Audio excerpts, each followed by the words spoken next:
Hi there, I'm Dan Martell, technology entrepreneur, investor, and creator of SaaS Academy. And in this video, I'm going to teach you the 3 business questions you need to be asking yourself to help you cut straight to the core of your issues. And be sure to stay to the end. We're going to tell you how to get my business playbook strategy, which is going to help you document, delegate, and disconnect you from the areas of the business that are sucking the most energy out of you.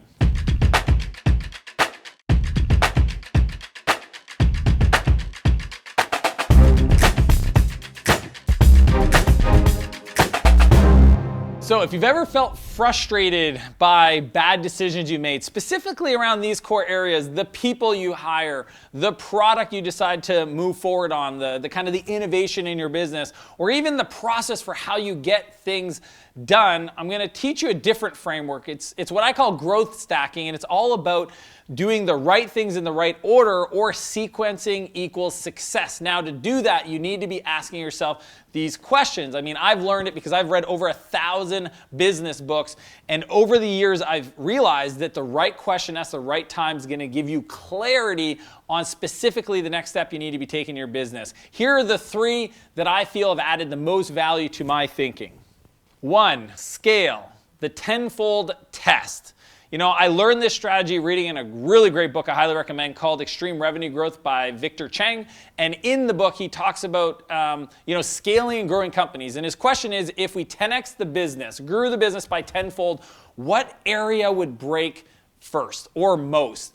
And that is such a great question to just get you clear on where you should be investing your time. Is it on lead generation? Is it on lead nurture? Is it on sales? Is it on customer success? Is it on other aspects, partnerships, etc.? If you ask yourself, how do I increase the throughput of the business, and look at what would break by making those decisions, that'll give you the clear path to prioritizing those solutions. 2, strategy, the new owner question. You know, this is an incredible question that I've asked many of my coaching clients to just get really clear on what needs to change in their business. And I got it from a guy named Andy Grove, who is the founder of Intel. He wrote a book called High Output Management. It's very kind of underground. A lot of the tech founders have read it because it's super nerdy around systems and processes. I absolutely love it.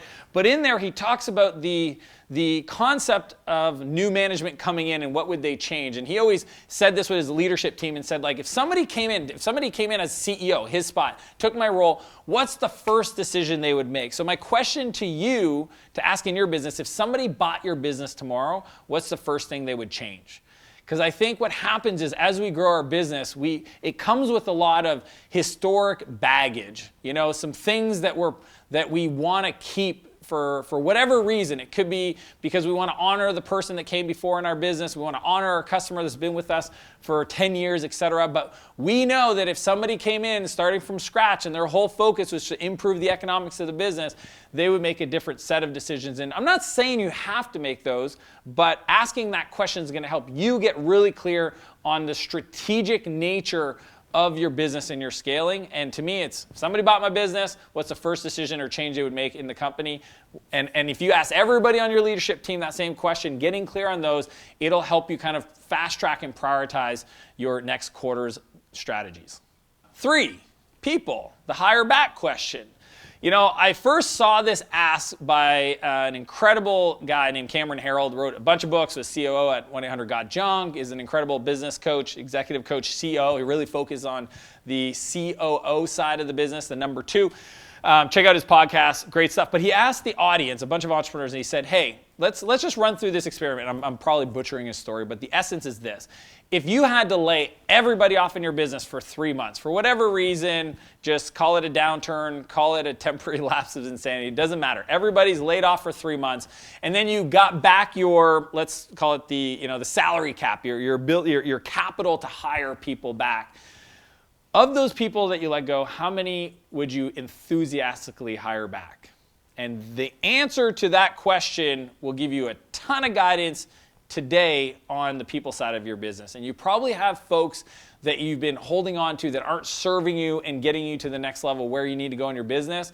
And by asking that question, it really gets you clear. And if you're having a hard time with the answer, ask your team. Hey, if we laid off everybody, who would we enthusiastically hire back? Those names should be obviously front-loaded for maybe promotions and management structure. And the ones that don't make that list, then just figure out a transition plan. Because here's what I also believe is those folks in the right company will be superstars, and you are holding them back from realizing that because you don't want to go through the pain of either hurting their feelings and or creating a void in your business. So I love that question of 3 months, they go away, but you can hire them back. Who would you enthusiastically do it? Thanks, Cameron, for that question.